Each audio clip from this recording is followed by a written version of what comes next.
Bonjour, je suis Mathias Gay, pharmacien dans le 12e arrondissement de Marseille, spécialisé dans la prise en charge de la dépendance et le maintien à domicile.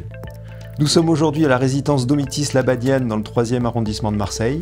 Domitis est un acteur incontournable des résidences autonomie en France, avec 180 résidences sur tout le territoire français.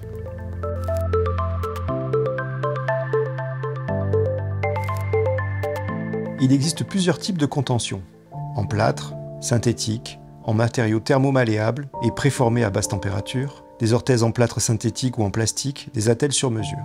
La contention plâtrée consiste à immobiliser un segment corporel, en général un membre, par un plâtre. La contention par bande de plâtre est fréquemment utilisée. Les indications sont fréquentes en traumatologie, comme les fractures, les entorses. Un plâtre est un moyen simple, efficace et non invasif. La réalisation du plâtre doit être réalisée par un professionnel formé. L'immobilisation plâtrée est un véritable acte médical qui engage la responsabilité du praticien.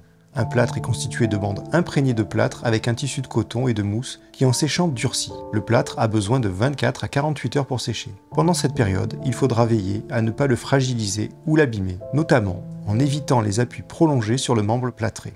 Une contention nécessite une surveillance particulière. Il est indispensable d'informer et d'éduquer la personne et son entourage sur les risques liés à cette contention et sur les précautions à prendre.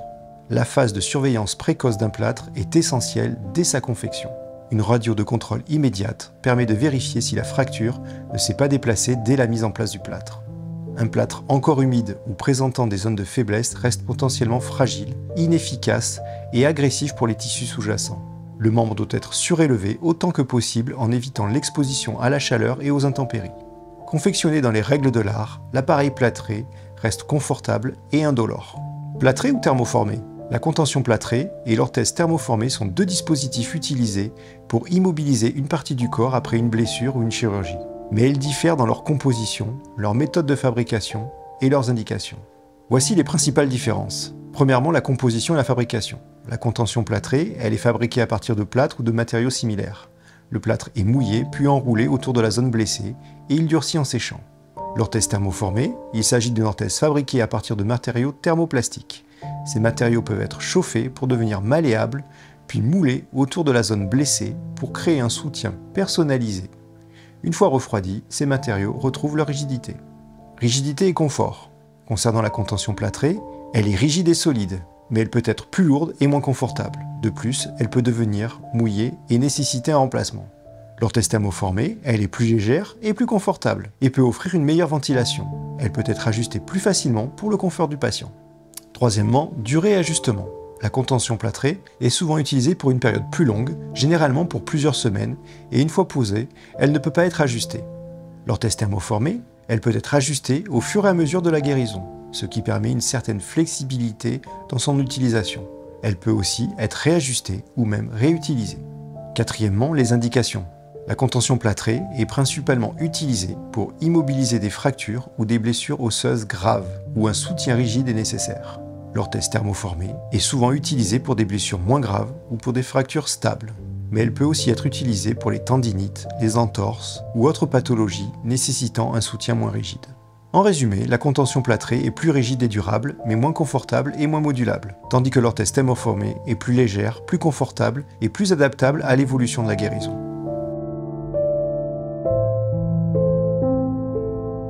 Le suivi d'une contention plâtrée ou d'une orthèse thermoformée est essentiel pour garantir une récupération optimale et éviter les complications.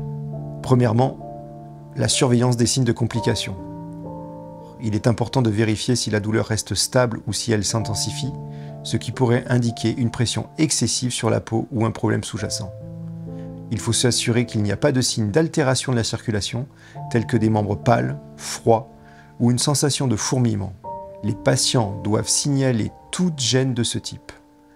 Vérifier l'apparition de gonflements au niveau de l'extrémité, pieds, mains, doigts, surtout en cas de plâtre.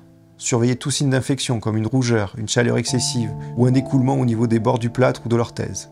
Il faut vérifier l'intégrité du dispositif, vérifier régulièrement que le plâtre ou l'orthèse reste intact, sans fissure ni déformation, ce qui pourrait compromettre son efficacité. Deuxièmement, les changements de position. Si le bénéficiaire porte une orthèse thermoformée, il peut être nécessaire de réajuster la position ou la forme de l'orthèse pour garantir un maintien optimal. Pour le plâtre, la position du membre doit être suivie pour éviter des contractures ou une déformation du membre. Troisièmement, suivi de la guérison. Les radiographies de contrôle. Les radiographies peuvent être nécessaires à intervalles réguliers pour vérifier la consolidation osseuse, surtout pour les fractures. L'évaluation de la fonctionnalité. Après un certain temps, il est important d'évaluer la fonctionnalité du membre immobilisé, surtout pour les fractures complexes, afin d'ajuster les rééducations ou d'évaluer le moment de la réhabilitation. Quatrièmement, la rééducation. Après le retrait du plâtre ou de l'orthèse, un suivi en kinésithérapie peut être recommandé pour restaurer la mobilité, la force et la fonctionnalité de la zone affectée. Cela peut inclure des exercices de renforcement musculaire et d'étirement. Enfin, l'éducation du bénéficiaire. Informer le bénéficiaire sur les signes à surveiller, comme les douleurs, les œdèmes, les changements de couleur, et sur l'importance de maintenir une bonne hygiène autour de la zone immobilisée. Il faut rappeler l'importance de ne pas mouiller un plâtre et d'éviter d'introduire des objets dans le plâtre, notamment en cas de démangeaison. En fonction de la fracture ou de la pathologie traitée, le suivi pourra varier légèrement. Le médecin ou le professionnel de santé sera le mieux placé pour déterminer la fréquence des contrôles.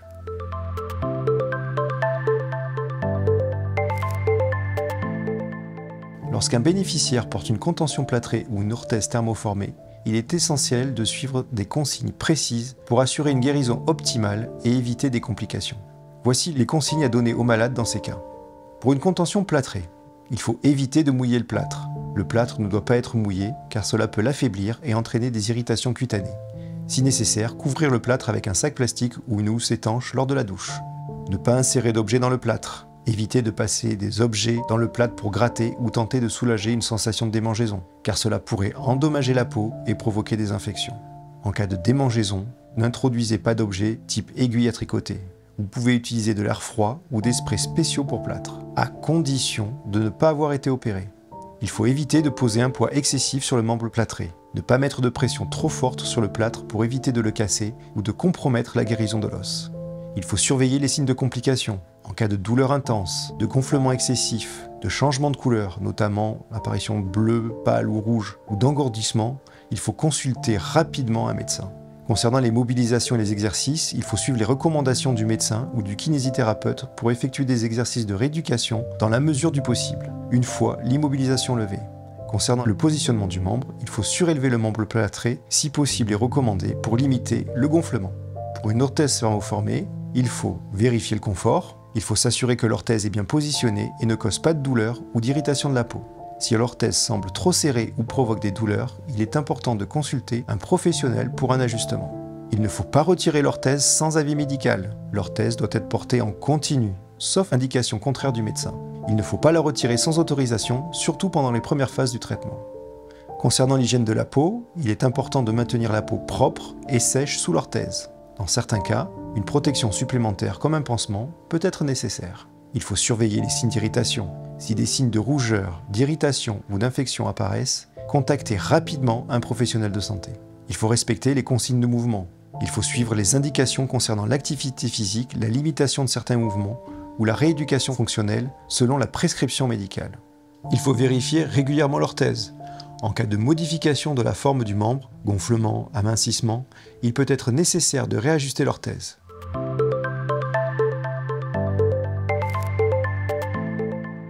Il faut respecter les contrôles médicaux. Il est important de respecter les rendez-vous de suivi pour surveiller l'évolution de la guérison. Il faut se reposer et éviter les mouvements brusques. Le repos et l'immobilisation sont souvent essentiels pour la réussite du traitement. Il faut donc éviter les mouvements brusques ou des activités qui mettent en danger l'intégrité de l'immobilisation. Cela dit, il faut toujours suivre les instructions personnalisées de votre médecin ou spécialiste car chaque situation peut être différente. Si votre médecin vous a prescrit un anticoagulant, il faut éviter la prise d'aspirine. Ne portez pas de bas-côté plâtre, vu le risque de gonflement des doigts. Ne mettez pas de vernis à ongles, de manière à bien visualiser la bonne coloration des extrémités. Il est nécessaire de consulter en urgence au moindre signe anormal. Il faut avertir le médecin en cas d'apparition ou d'aggravation d'une douleur, de fracture du plâtre, d'odeur nauséabonde, de fièvre, de perception de fourmillement dans l'extrémité du membre plâtré, d'œdème de l'extrémité du membre plâtré, de refroidissement de la peau à l'extrémité du membre plâtré.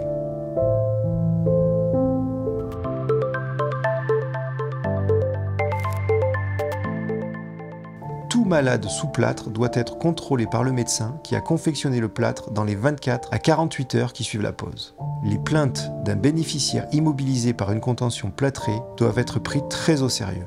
Sont à surveiller particulièrement les douleurs ou enflures de plus en plus intenses et continues aux membres plâtrés, la pâleur ou une coloration bleutée des extrémités, une perte ou une diminution de la mobilité des doigts ou orteils, une perte ou une diminution de la sensibilité aux membres plâtrés, l'apparition d'une fièvre importante, la sensation d'engourdissement, de picotement ou de brûlure aux membres plâtrés ou des crampes constantes, l'apparition d'une odeur de moisi provenant du plâtre, une difficulté à respirer, une douleur à la poitrine ou au mollet. Cela pourrait être un signe de phlébite ou d'embolie pulmonaire.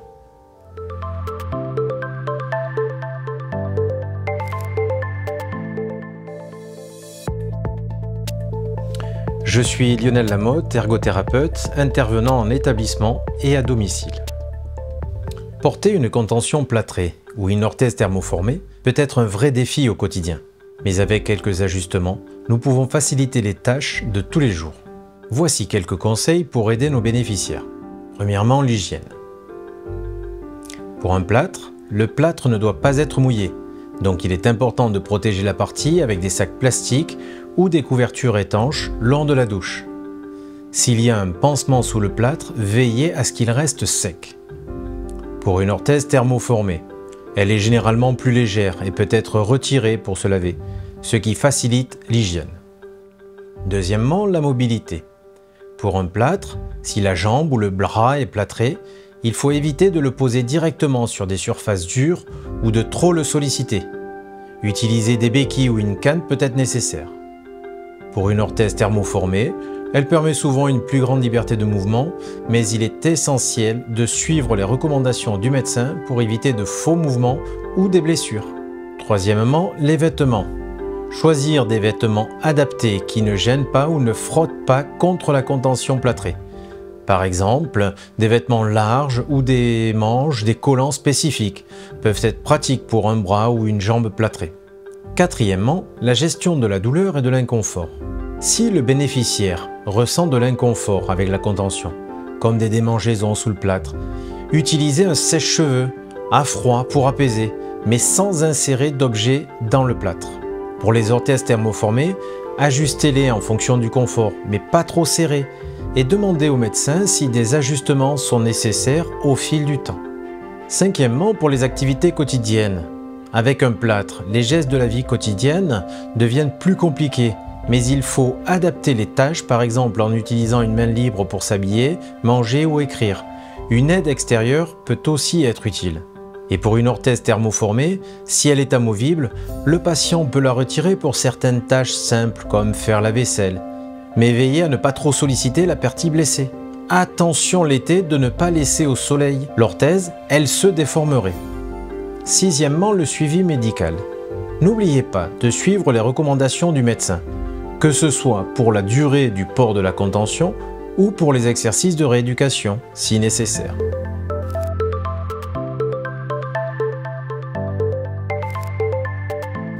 Vrai ou faux? Pour immobiliser un membre, on utilise systématiquement un plâtre. Le plâtre a pour but d'immobiliser le membre blessé. Grâce à la pose d'un plâtre, le bénéficiaire peut s'appuyer sur le membre blessé. Tous les soignants peuvent poser un plâtre. Vrai ou faux? On peut nettoyer le plâtre avec de l'eau. Il faut éviter d'exposer le plâtre à des sources de chaleur. La pose d'un plâtre est douloureuse. Il faut respecter un temps de séchage du plâtre. Vrai ou faux? Il est recommandé de surélever le plâtre plusieurs fois dans la journée, surtout les premiers jours. D'éviter les activités physiques avec risque de chute. d'introduire du coton pour que ce soit plus confortable. De tremper le plâtre dans une bassine d'eau pour se rafraîchir. Vrai ou faux? Il est normal d'avoir mal quand on emporte un plâtre. Il ne faut pas introduire d'objets dans un plâtre. Un plâtre doit pouvoir se retirer facilement. Il faut être vigilant au risque de compression des vaisseaux sanguins. Qu'est-ce que la contention plâtrée? A. Une technique chirurgicale. B. Une immobilisation par plâtre pour traiter certaines fractures. C. Un type de bandage élastique. Quel est l'objectif principal de la contention plâtrée? A. Réduire la douleur. B. Immobiliser une fracture ou une luxation. C. Stimuler la circulation sanguine. Quel type de matériau est utilisé pour faire une contention plâtrée? A. Le métal. B. Le plâtre. C. Le plastique. La contention plâtrée est-elle adaptée pour les fractures ouvertes? A. Oui. B. Non. C. Seulement si la plaie est propre. Combien de temps une personne porte généralement une contention plâtrée? A. Quelques heures. B. Quelques jours. C. Quelques semaines.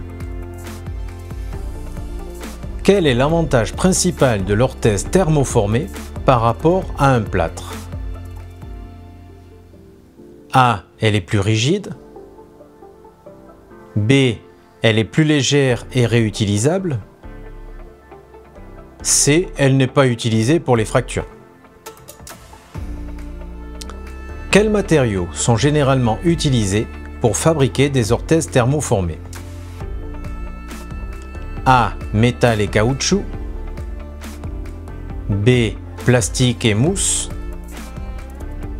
C. Fibre de verre. Comment fonctionne le processus de thermoformation d'une orthèse? A. Le matériau est chauffé, puis moulé autour de la zone à immobiliser. B. Le matériau est simplement posé sur la peau et durci. C. Le matériau est injecté sous pression. L'orthèse thermoformée est-elle plus confortable que la contention plâtrée? A. Oui, elle est généralement plus confortable. B. Non, elle est moins confortable. C. Elle offre le même confort. Dans quel cas l'orthèse thermoformée est-elle principalement utilisée? A. Pour des fractures graves.